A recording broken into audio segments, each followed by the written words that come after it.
University of Alabama campus at Tuscaloosa is in federal hands tonight because Governor George Wallace kept his campaign pledge to stand in the schoolhouse door, and President Kennedy carried out his threat of serious consequences. Governor Wallace was first on the scene early today, and his arrival signaled the end of most university activity. The tension seemed to mount as the governor, his guard of state police nearby, waited for his promised moment of defiance. Negroes James Hood and Vivian Malone, both 20, arrived with federal marshals. For Wallace, the confrontation may have been a disappointment.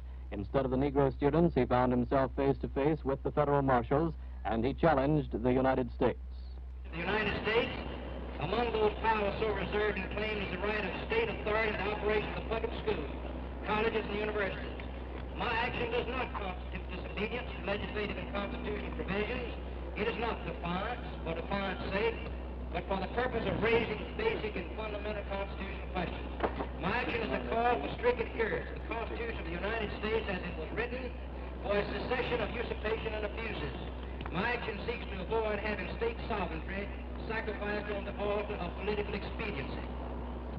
Now, therefore, I, George C. Wallace, as governor of the state of Alabama, have by my action raised issues between the central government and the sovereign state of Alabama, which said issues should be adjudicated in the manner prescribed by the Constitution of the United States, and now being mindful of my duties and responsibilities under the Constitution of the United States, the Constitution of the state of Alabama, and seeking to preserve and maintain the peace and dignity of this state and the individual freedoms of the citizens thereof, do hereby denounce and forbid this illegal and unwarranted action by the central government.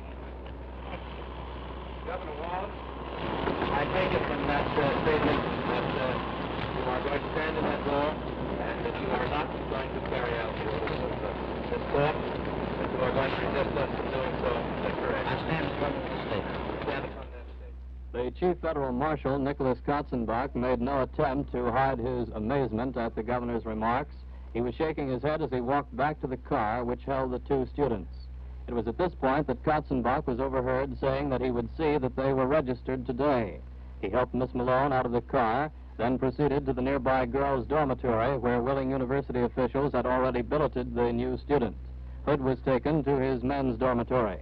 During this time, Wallace waited for the inevitable. In rapid order, President Kennedy nationalized the Alabama Guard, and federal troops began a takeover of the university.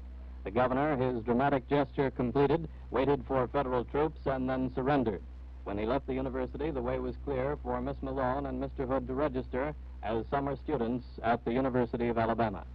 This is Harry Mabry, ABC News, Alabama.